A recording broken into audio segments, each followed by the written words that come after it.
जय गुरु जी, शुक्राना गुरु जी। सारी संगत को जय गुरु जी। संगत जी, क्या आप भी ऐसा ही सोचते हैं कि जब गुरु जी आप हमारे साथ हैं तो फिर इतना दर्द क्यों? तो चलिए इसी पर एक आंटी जी का सत्संग सुनाती हूँ, जिसमें उन्होंने इस बात को बहुत अच्छे से एक्सप्लेन किया है।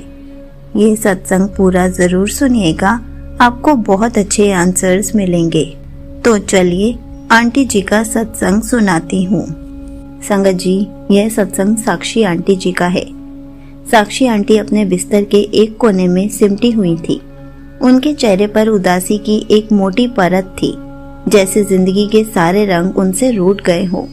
माँ की तबीयत बिगड़ चुकी थी, नौकरी छूट चुकी थी और जिस इंसान से सच्चा प्यार किया था वो भी उन्हें छोड़कर चला गया था।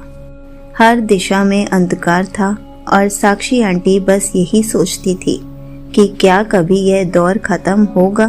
उन्हें याद नहीं कि कब उन्होंने आखिरी बार सुकून की नींद ली थी।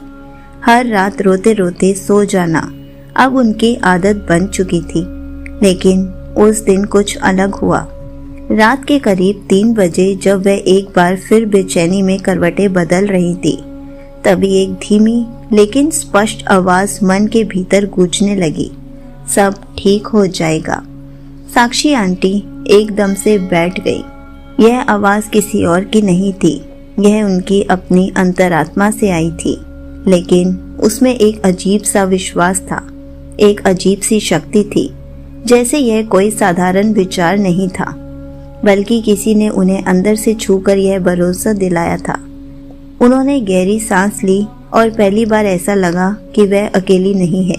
यह आवाज़ कोई और थी और कुछ नहीं तो शक्ति थी जो उनके पास थी। और फिर उन्हें एक चेहरा याद आया, गुरुजी का। साक्षी आंटी गुरुजी को कुछ वर्षों से जानती थी। एक बार किसी रिश्तेदार के जोर देने पर वह एम्पायर स्टेट में गुरुजी के दर्शन के लिए गई थी। तब उन्हें ज्यादा समझ नहीं थी, बस लोगों को माथा टेकते देखा और कुछ चाय प्रसाद लेकर लौट गए, तो उन्होंने भी वैसे ही किया। पर अब इस गहरे अंधेरे में जब कोई नहीं था, वही चेहरा, वही ऊर्जा, वही गुरुजी उन्हें भीतर से आवाज दे रहे थे। उन्होंने कमरे में रखे गुरुजी के स्वरूप को देखा। वर्षों से वो वहीं रखा था, पर उन्होंने कभी उस ओर ध्यान ही नहीं दिया। साक्षी आंटी उठी, उन्होंने स्वरूप अपने हाथों में लिया और पहली बार आंखें बंद करके बोली, गुरुजी, अगर आप सच में हो तो मुझे बचा लो, मैं बिल्कुल टूट चुकी हूँ। उस दिन सुबह उनकी आंखें सूजी हुई थी, लेकिन मन में एक हल्कापन था, ऐसे जैसे कुछ बोझ उतर गया हो और फिर जैसे जिंदगी ने एक नया मोड़ ले लिया। उसी हफ्ते माँ की तबीयत में थोड़ा सुधार आया। एक पुरानी जान पहचान से कॉल आई। उन्होंने एक वर्क फ्रॉम होम प्रोजेक्ट का ऑफर दिया। बहुत बड़ी तनख्वाह नहीं थी, लेकिन अपने पैरों पर खड़े होने का पहला मौका था। साक्षी आंटी अब हर सुबह उठकर गुरुजी को प्रणाम करती, उनका शुक्राना करती और जो भी दवाइयाँ माँ को देती पहले गुरुजी के स्वरूप के सामने रखकर ब्लेस कराती और गुरुजी के जल प्रसाद के साथ देती। उन्होंने यह दिनचर्या शुरू की। चमत्कार भी तेजी से उनके जीवन में उतरने लगे। वो दिन दूर नहीं था जब साक्षी आंटी को समझ में आ गया, जब कठिन समय आने पर मन के अंदर से यह आवाज आई कि सब ठीक हो जाएगा, तो समझ लेना कि गुरुजी हमेशा हमारे साथ हैं। गुरुजी ने उन्हें कभी कोई शब्दों में जवाब नहीं दिया, पर हर बार जब वह टूटती, अंदर से वही आवाज आती, सब ठीक हो जाएगा। एक रात उन्होंने गुरुजी से पूछा, गुरुजी, जब आप मेरे साथ हो तो फिर इतना दर्द क्यों? और उस रात सपने में उन्होंने गुरुजी के स्वरूप को देखा, शांत, मुस्कुराता हुआ और एक वही वाक्य, दर्द ही तो तुम्हें मेरे पास लाया है, जब मैं साथ हूँ तो डर कैसा। उसके बाद से साक्षी आंटी ने रोना बंद कर दिया। अब जो आंसू आते हैं वो भक्ति के होते हैं। सत्संग में जाना शुरू किया, सत्संग सुनने शुरू किए, संगत के अनुभव सुनने शुरू करे और हर बार उन्हें लगता जैसे यह कहानी भी मेरी ही है।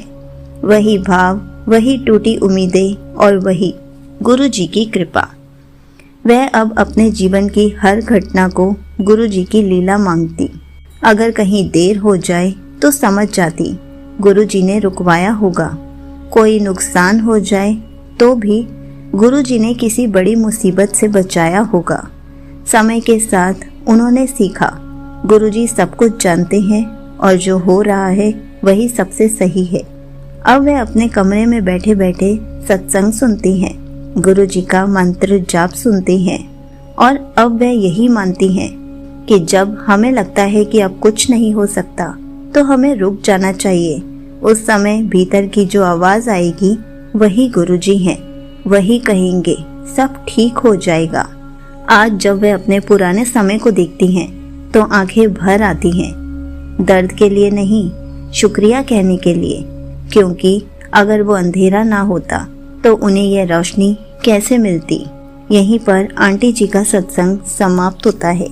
संगत जी, देखा आपने, हमें बस गुरु जी को पुकारना होता है और फिर देखो कैसे गुरु जी हमारा हाथ थामकर हमें वहां तक लेके जाते हैं जहां तक हमने कभी सोचा भी नहीं होता। ऐसे ही बहुत सारी संगत के साथ हो रहा है जिनके जीवन में गुरु जी ने अंधेरे में रोशनी बनकर प्रवेश किया और जब मन से आवाज आई कि सब ठीक हो जाएगा तो वो एक बहुत बड़ा सत्संग बन गया।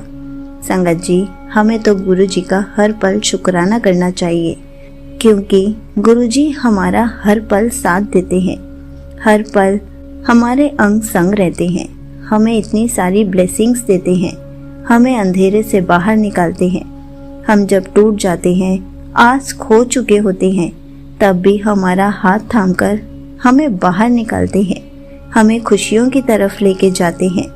लेकिन हम ही गुरु जी का साथ देना भूल जाते हैं।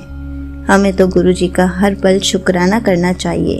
और जब हमारे पास कोई बुरा समय आता है तो वो इसलिए आता है ताकि हमारा कनेक्शन गुरु जी के साथ स्ट्रॉन्ग हो सके, क्योंकि उस टाइम पर भी गुरु जी हमारा कुछ नहीं बिगड़ने देते।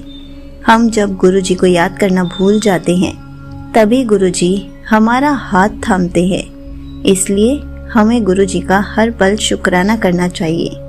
जय गुरु जी, शुक्राना गुरु जी।